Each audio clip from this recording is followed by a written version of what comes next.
Next, to help make sense of the threat landscape, Dr. Spalding will share his insight on where the threat landscape is going and how contractors in the DIB can protect themselves against evolving threats.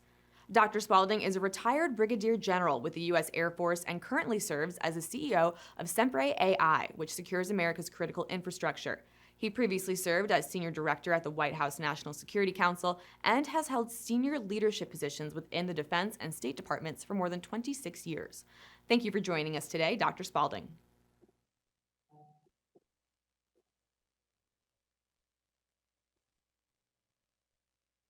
Good morning. It's great to be back discussing the threats that our nation faces and certainly the defense industrial base faces. One of the things that recently just happened just yesterday was the bombing of the Nord Stream gas pipeline. Now, the prevailing view is that the Russians did it, but there's a lot of information flying around social media.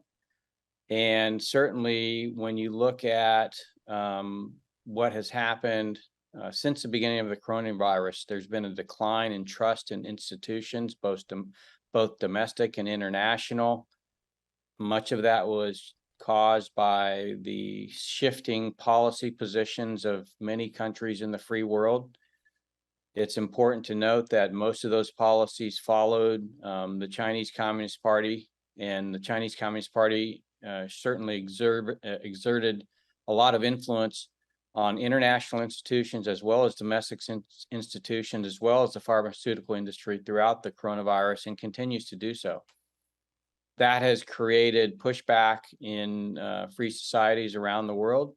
And as a result, that pushback is manifesting itself in ways that we should have anticipated. And that is this Nord Stream bombing now is going to be used to further create distrust amongst America and our allies, certainly at the international institutions like the UN.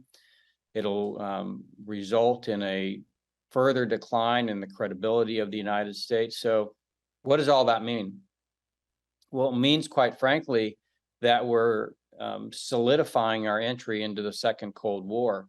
And unfortunately, we're trying to live from a commercial perspective in a post-Cold War world while we have actually entered the second Cold War, and it's causing tremendous challenges for businesses. And those challenges will increase. Not only will we see the capital markets continue to decline and create problems in terms of capital, access to capital for companies, access to actual physical supply chain is going to continue to be further restricted. Just because we are anticipating bringing online new chip fabs here in the United States, all the associated industry that goes along with the packaging and all that goes behind creating the industrial supply chain for microelectronics, all of that has to be rebuilt as well. And so it is highly likely that within the next year or two, companies are going to be faced with the fact that they cannot, actually get access to the things that they need to supply their customers. So this is only going to get worse. And furthermore, I think it's going to create challenges within democracies themselves as the challenges that we're seeing within the geopolitical space get translated into the domestic political space.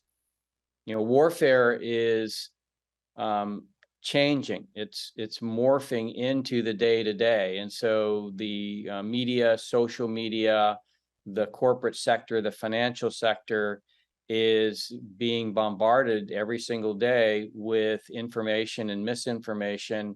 And so in light of the fact that there's going to be struggling companies to get access to capital, struggling to get access to the supply chain, that's going to be exacerbated by this increasing political fracturing. And that political fracturing is exactly the desire and the outcome that the Chinese Communist Party and the Russians and other authoritarian regimes want. They want to fracture democracies from inside and create challenges so that they can achieve their interests. Alongside this fracturing, we have to come to grips with the fact that we are continuing to bleed intellectual property at a staggering rate. The recent report that was issued about Los Alamos and the 162 scientists that have gone back to China. One was actually on the staff of Los Alamos themselves, is quite frankly staggering. Over the course of almost 30 years, we have bled, all kinds of science and technology into China. And that report reveals how damaging it's been just to Los Alamos National Laboratory. Not to mention all the other national laboratories are out there that have bled technology as well. So, in addition to the geopolitical challenges, the hyperpartisanship, the ability for the country to heal itself is actually being taken away. And so, we're going to see the challenges not decline. They're going to increase as our ability to heal from those challenges are taken away through loss of technology. And that does not seem to be abating whatsoever. The corporations and the financial institutions that are themselves struggling through this hard economic time are still lobbying the White House. They're still lobbying Congress for this continued fulsome relationship with the Chinese Communist Party. Now, one of the features of Russia's invasion of Ukraine has been the massive sale of energy to China. Now, we have just passed a bill, a continuing resolution bill, to send another $12 billion to Ukraine. So what we have to consider is that we are funding the Ukrainian side of the war. So we're sending goods and services to Ukraine in order for them to fight back against the Russians, while at the same time, our overall economy is supporting the Chinese. So money is flowing to Ukraine, it's flowing to China, and it's also flowing to Russia through China, through the purchase of the massive purchase of energy. And this is a challenge that we will continue to face as long as the Chinese Communist Party is fully integrated into the economy. This was not the case during the first Cold War, when the Soviet Union was isolated from the free world economy. And so having brought in Russia and China into the free world economy, and now having this second Cold War kick off, where the supply chain now is no longer in the US and in Western nations, it's in China, and China has the energy resources it needs and the raw materials it needs through the Belt and Road Initiative. This is incredibly difficult for us to actually get on a solid footing with regard to how do we prosecute this second Cold War when we are fully enmeshed with China and dependent on their supply chain.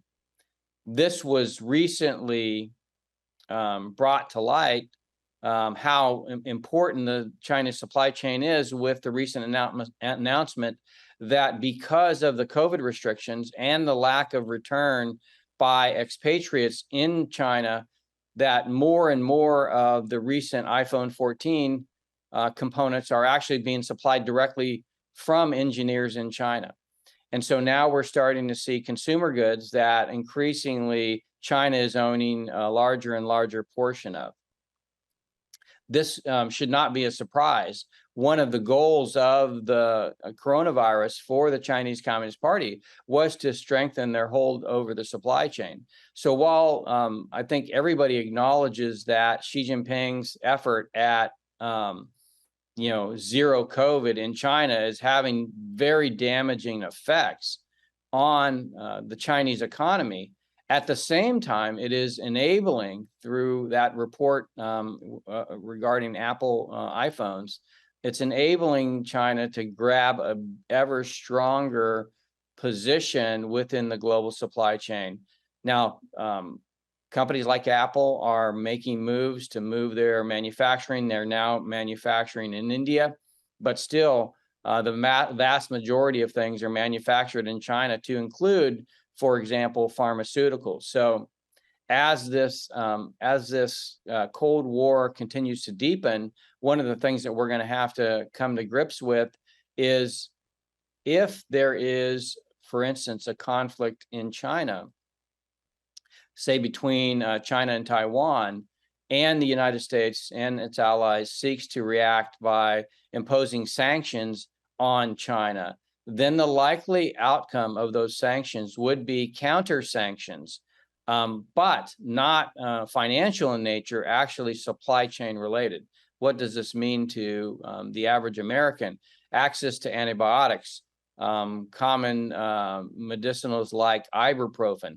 These are manufactured for the most part in China. And so, our challenge is not just in the area of microelectronics, it's also in the area of, just pharmaceuticals, and most of the raw materials in terms of the things that are used to produce products outside of China are produced within China. A lot of the assembly might be done outside of China, but the subcomponents that are used for that assembly are produced in China. This is happening. It is almost staggering to contemplate, but it's happening alongside a social media onslaught that essentially mirrors what is happening with regard to the Nord Stream 2 and Nord Stream 1 bombing, and that is this ever-present, both in the form of bots and in the form of actual operatives on social media, continuing to press the advantage and to essentially turn peoples in free societies against their own government and against each other.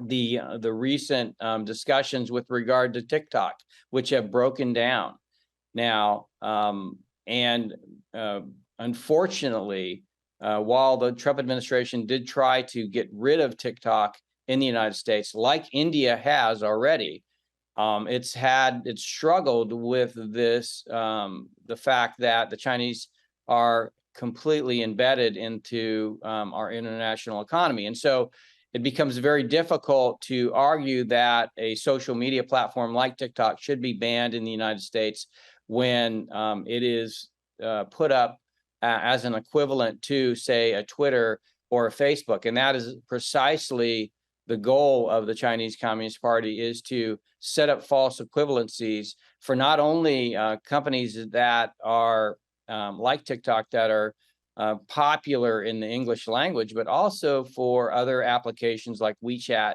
that are useful in the Chinese language. This ability to extend the tech ecosystem from China into the free world was the subject of a recent op-ed that I co-authored with Michael Hochberg. And the substance of that op-ed was that we need to establish digital borders. Now, the Chinese Communist Party established digital borders. They were one of the first to recognize the challenge of interconnectivity and the mobile internet to preserving control of the narrative within their own society. Today, the Chinese people are fully under the control of the Chinese Communist Party, because their access to any kind of information is delivered to them through a filter that the Chinese Communist Party imposes. Now, they recognize that as globalization and the internet advanced, that they needed to do that, and so put those components in place within their own internet. And they sit at the nexus where China's internet connects to the rest of the world, and they control that information. And in doing so, they have prevented Twitter, Facebook, and other social media applications and platforms from working in China. What that means is when Chinese people travel outside the geographic boundaries of China, they tend to stay on the social media platforms that China has within China. And so that global or that great firewall becomes global in nature, because the net effect is that those individuals within China that travel abroad continue to bring those platforms with them, and those platforms continue to be surveilled, monitored, and censored by the Chinese Communist Party. And so when it comes to dealing with those applications here in the United States or other free societies, we're incredibly we have an incredible difficulty in reconciling whether or not we should ban those applications in our own societies, because we believe in the free flow of information. This is most best emblematic or best emblemized by the organizations within the State Department that provide for public diplomacy. Things like Radio Free Asia, Radio Free Europe, and Voice of America are incredibly conflicted by something called journalistic standards. So today, they believe that it's the requirement of these news agencies to provide equal airtime to the United States and, say, an Iran or a China or a Russia. And so while we are struggling in understanding this move of information warfare into the domain of the everyday, we are giving adversaries a chance to continuously spew their talking points, and quite frankly, more powerfully so than our own. Recently, it came to light that, perhaps there was an effort to create a sort of counter narrative within the Facebook and other social media platforms that was discovered by the platforms themselves. And now what you see within the Defense Department is this belief that maybe we went too far. Really, we have lost sight of how these regimes like China, like Russia, like the North Koreans, like Iran, press the information and narrative advantage to achieve their ends and their outcomes. They are not shy about projecting their interests abroad. We simultaneously used to not be shy about projecting our interests abroad through something called the U.S. Information Agency, and made Radio Free Europe, Radio Free Asia, and Voice of America much more powerful in terms of its ability to have reach. America has made tremendous progress in space communications. Starlink is a good example of the ability to extend our reach everywhere around the world and enable, if you will, the ability for our message to be out there. But if we don't match the aggressiveness of our adversaries, then the narrative that the populations of not just the authoritarian world, but the free world will receive will be their messages, because that's what they expend enormous resources to do. So, while the technology of Starlink may be useful to Ukrainian forces in preventing the Russians from being successful in the invasion, we need to be thinking much broader into how do we use those tools, the tools of space, the tools of technology, to enable the Western narrative that counters that narrative with truth. When the Berlin Wall fell, when the Second Cold War ended, the leaders of many of the former Soviet Union, when they traveled to the United States, the first organizations they visited was organizations like Radio Free Europe and Voice of America, to thank them for being that voice of freedom and voice of peace. And if we don't further extend our principles and values through the media, through social media, in a positive, and I would say aggressive way, and at the same time recognize that we have adversaries within that are pressuring our own domestic political situation, plus the international geopolitical situation. Then we're going to continue to have tremendous difficulties in preserving even the desire for liberty. That is essentially what is under attack on a daily basis. And in fact, when you interview or survey emerging market economies today, the things that they are saying about what they admire are not it's not America anymore. It's China's economy and how China has raised hundreds of millions of people out of poverty, and how China provides jobs and industry for their society. And so it is the model that China offers to the world that is increasingly in the hearts and minds of those that used to look to America. That's incredibly damaging. And so, when we think about the national security strategy and some of the things that it was trying to do, rebuilding American productivity by investing in infrastructure and manufacturing, and science and technology and STEM education, that is beginning to be underway. But because we continue to be fully connected to and enmeshed with China, a lot of the good of that spending is going to be it's going to flow away into those relationships. And so without some kind of isolation or decoupling between the two economies, our efforts to rebuild our industrial base, unfortunately, are going to be hampered by the fact that China can take advantage of a lot of those things. And so this inspiration that comes from American ingenuity and American economic opportunity that is continuously for mostly over 240 years been the thing that has attracted people to America is the very thing that's under attack right now. As I mentioned before, during the first Cold War, we had the supply chain in the United States. Americans could produce the things that they need, and they could produce them for those nations that were being rebuilt from the savages of the Second World War. That is no longer the case. And so, becoming an inspiration to the world is not just about freedom and liberty. It's also about economic opportunity. And unfortunately, what we see in the United States today is that economic opportunity, which used to be tied to the industrial base, is no longer a feature of our society.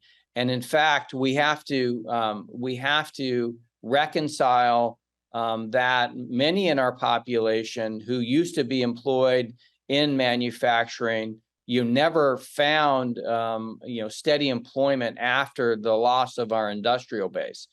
And so that has contributed to the malaise and to the certainly the dissatisfaction with our own domestic political space in terms of what is the American dream and how do we achieve the American dream. These are things that while we don't typically think of them in a national security sense, we don't think of, we tend to think of things like F-35s and nuclear subs and nuclear carriers as epitomizing how we protect the nation. In reality, how we protect the nation is economically and by creating an economy and productive economy that allows Americans to reach their true potential. And this very thing, this productive economy that allows Americans to reach their true potential, is the key, what I would call the center of gravity of American power. And that is precisely the thing that the Chinese Communist Party has been going after over the last over 30 years. Now they have created an ecosystem of countries and partners, not just Russia, China, or not just Russia and North Korea and Iran, but also the nations, the emerging market nations of the Belt and Road Initiative that are now seeking to work with China on this. Now, a lot of these projects, Belt and Road projects, have been not as successful as you could imagine them to be because of corruption, because of graft. The port, the Sri Lankan port in Hambantota is a good example, which led to widespread riots and the burning of the prime minister's home.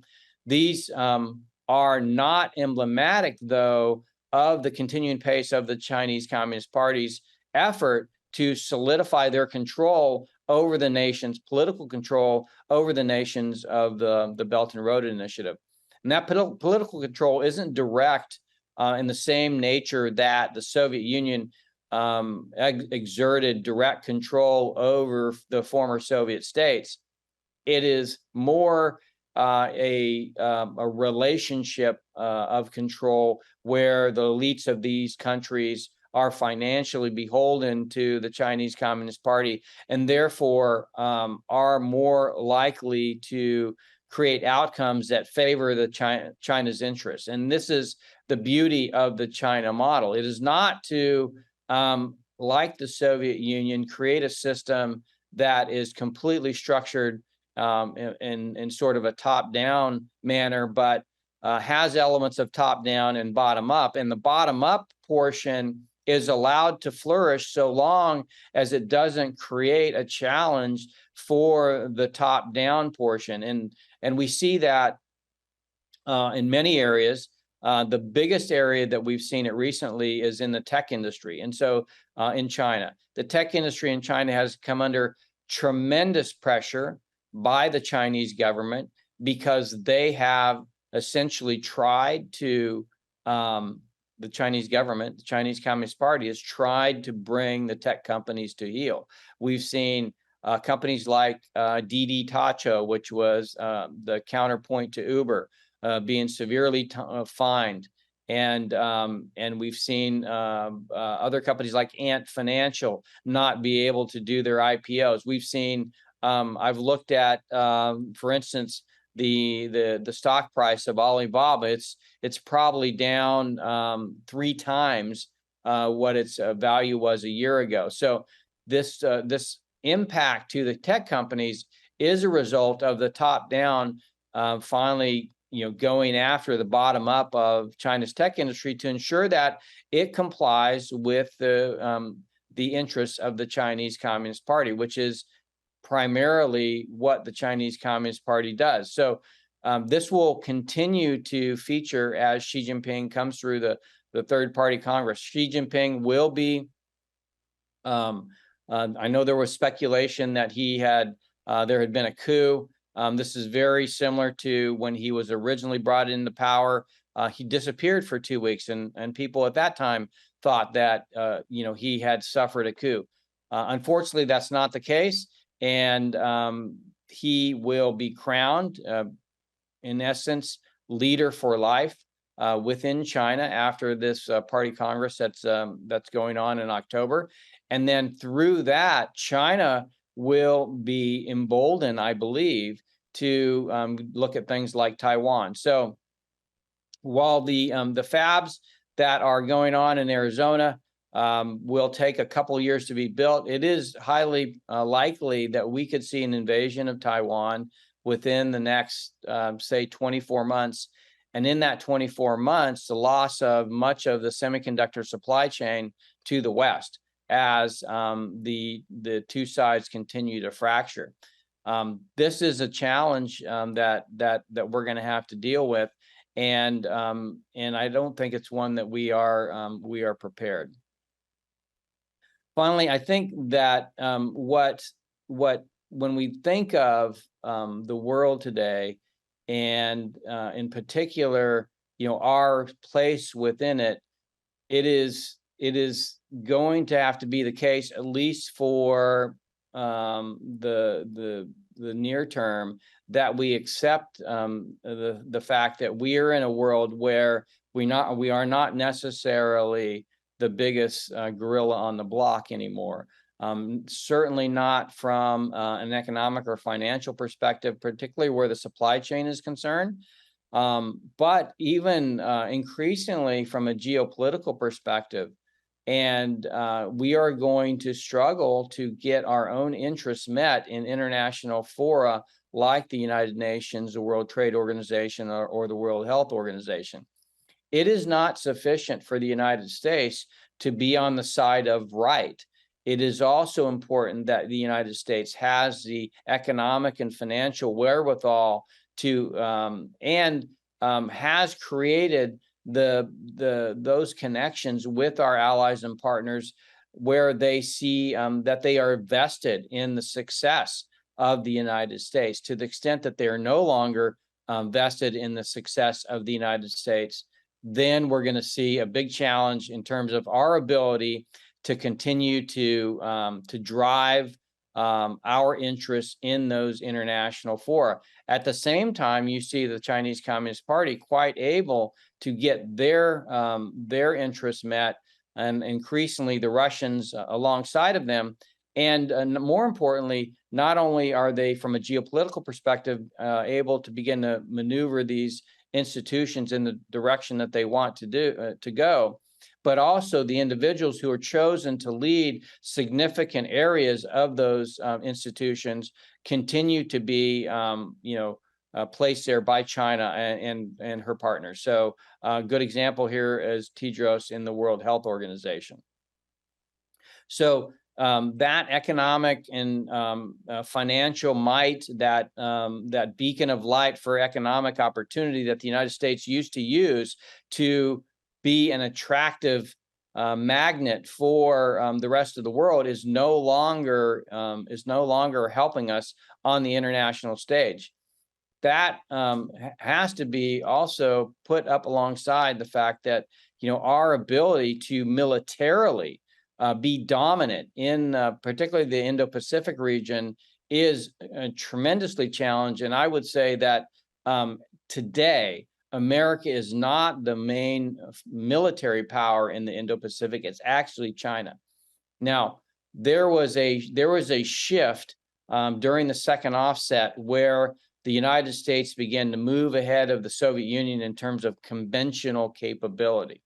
That was through the use of stealth, through the use of technologies like GPS and computing and networks.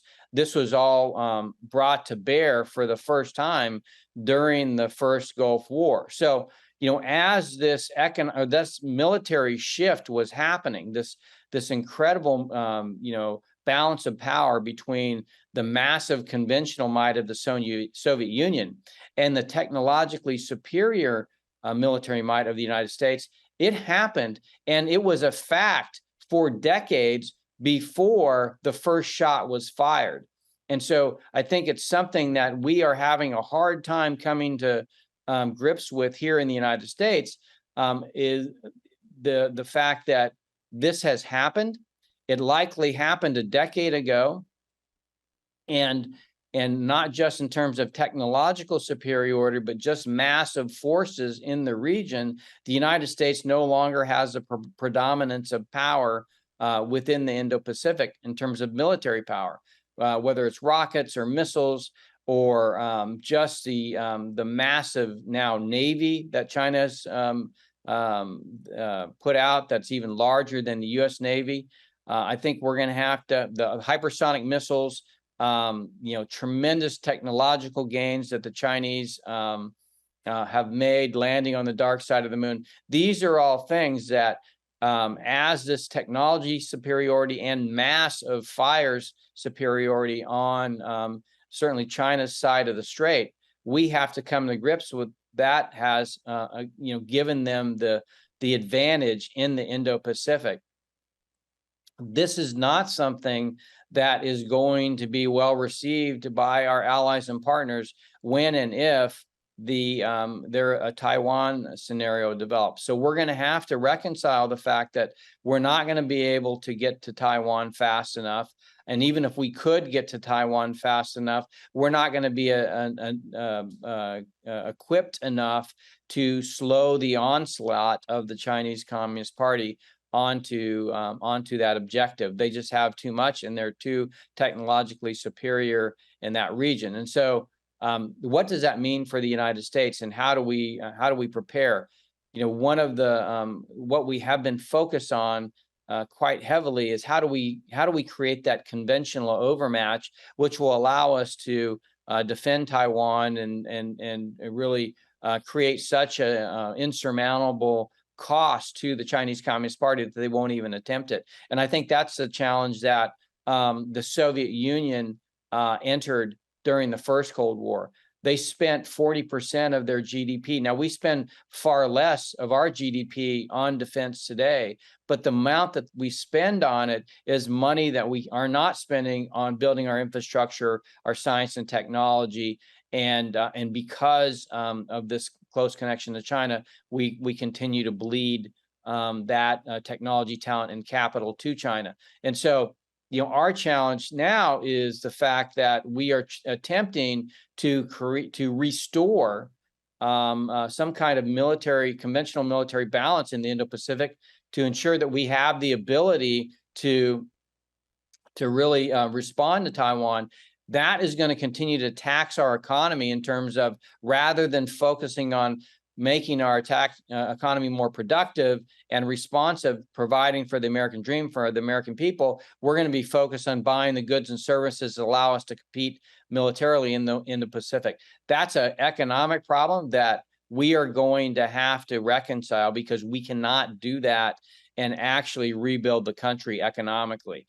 We are going to succumb to the same challenges that the Soviet Union succumbed to, and that is, their economy was faltering while they were trying to build conventional superiority.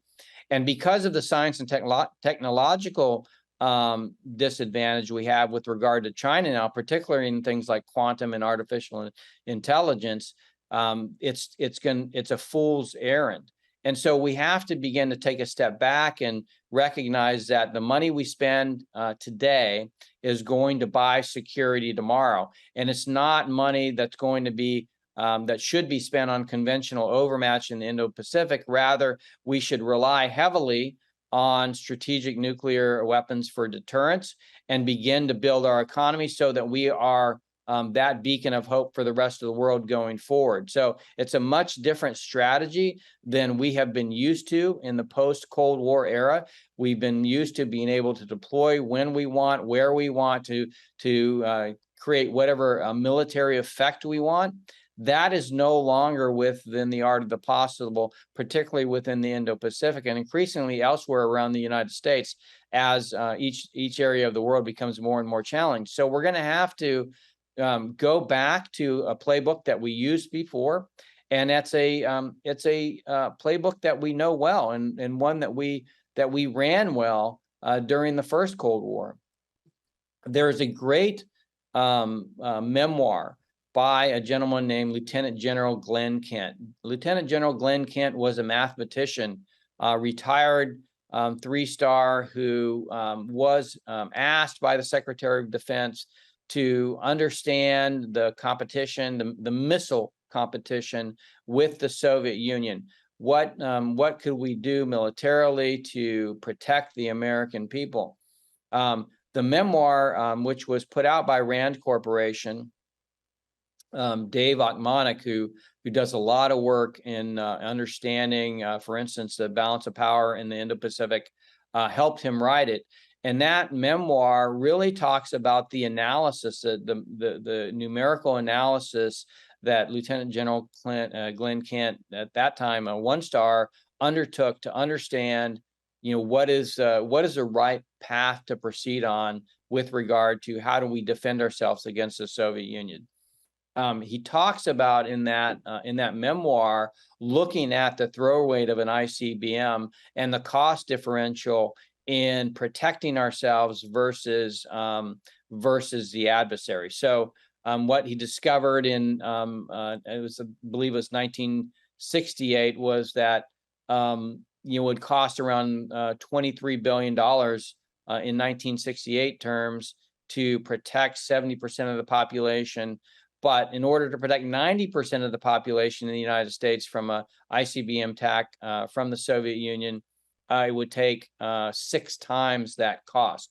So 70% of the population could be protected for $23 billion.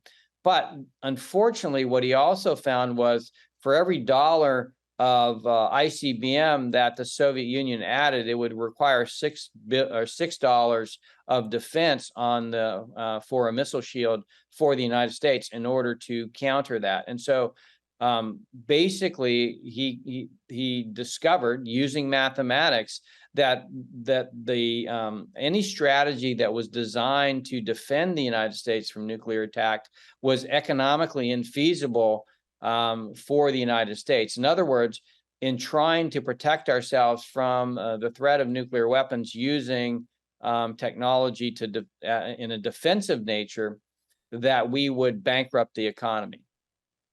This is why John Foster Dulles made the announcement at the Council on Foreign Relations that we were going to use mutually assured destruction, because what that meant was the United States could focus its energy on its own domestic economy, growing productivity, and save the money by using our ICBM force, our SLBM force, and our bomber force as a triad to convince the Soviet Union that today was not a good day and tomorrow was not a good day. And so what I'm saying is this strategy was used to great success during the first Cold War. It's a strategy that takes decades to unveil. It has many twists and turns. Many of those we're beginning to see right now. But until we get on this path, and it was a path, by the way, guided quite correctly by people like analysis from people like Lieutenant General Glenn Kent, but also through really understanding our adversary. Project Solarium, which is a project that General Eisenhower, when he was president, undertook to understand how we should deal with the Russians and the Soviet Union. Actually was it took a good analysis of the enemy to really start from. So what is our enemy? What do they want? How should we understand this in the context of any strategy we developed? It started from, if you recall, Kennan's long telegram, where he laid out the challenges of Russia. What we have not had here in the United States, unfortunately, and this is due to the tremendous capability of the Chinese Communist Party in co-opting our own academics and our own understanding of China. What we have not had is a similar understanding of the Chinese Communist Party. I think Secretary Pompeo really began to have a good understanding of the Chinese Communist Party, but we haven't, that understanding of what the party is and what the regime is and how they operate has not filtered down to a real strategy in terms of how do we work in a whole of nation, and not really a whole of nation, but also a whole of nation in conjunction with allies and partners to begin to transform our economic, our social, political, our military strategy in a comprehensive way to deal with this overarching threat from China. And so all of these things that we've talked about today, whether it be the bombing in Nord Stream, whether it be the Ukraine war, whether it be the CHIPS Act, whether it be the increasing dominance of China in Apple's iPhone, whether it be the announcement or their understanding or the realization that Los Alamos has been leaking secrets to China. These are all interrelated, and something that I talked about in my recent book, War Without Rules. It really brings together the doctrine of war, unrestricted warfare, that was written by two PLA colonels, I think along the same traditions of the military, which is to look at the enemy, look at the terrain, in this case, look at the globalization and internet that are beginning to burgeon, and then take lessons learned that we have learned, and here I'm saying we, the Chinese Communist Party, have learned about how we can take advantage of these things, whether they be economic, financial, or informationally relevant. And then how do we how do we turn that into a set of principles that will make us successful on this future battlefield? So the world's been changing. While, as is the case for many dominant powers, whether they be in business, like IBM, or nation states like the Soviet Union, we have to reconcile and really take a hard inward look to understand the challenges we face as a nation. And we have to do that with our allies and partners. And we have to recognize that the things that got us here won't get us there. We will not be able to be successful in the 21st century by trying to recreate the power structures of the 20th century. Rather than being rooted in geography as they have been for so long, the 21st century is increasingly rooted, particularly the power balance is rooted in data, the ability to control the narrative. So while there is a military component and will remain a military component, and I think for that, the United States needs to continue to rely on its strategic nuclear weapons as a balancing force for both the Chinese Communist Party and the Russian nation. We are going to have to stitch together a new compact, if you will, that or forge a new consensus around how do we preserve democracy in the face of technological advancements that have made the collection of data and the use and misuse of that data for control of the narrative much more easier, and certainly has allowed for narrative power to not just gravitate to nation states, but also large tech monopolies. And so there's a lot of things happening, coming together to say that we are at we're at an inflection point in history, and we either understand the challenges that we face that are collective in nature and seek the demise of democracy as they always have, and we rise to that challenge collectively, not just America, but its allies and partners, or we will slowly see, as we have during the 2 years subsequent to coronavirus, a decline in liberty, a decline in economic opportunity, a decline in the desire for this great experiment that is the United States. And but if we can rise to that challenge, then we can reclaim our legacy, which is a legacy born on from the blood and from the trials and tribulations of our, those that came before us, that recognize, certainly in the very beginning of our nation, that having a balance of power, having the ability for dissent and freedom and liberty to thrive is not the natural state. It is in fact an unnatural state, and it's something that requires continual struggle in order to maintain. It's this kind of America that I hope to see emerge successfully in the next 10 years, but it's going to take everybody's constant focus and really critical thinking and understanding our adversaries to recognize, and the technology involved to recognize how to do it. Thank you. Thank you, Dr. Spalding, for bringing visibility to the invisible threat that creates the need for CMMC compliance for the DIB.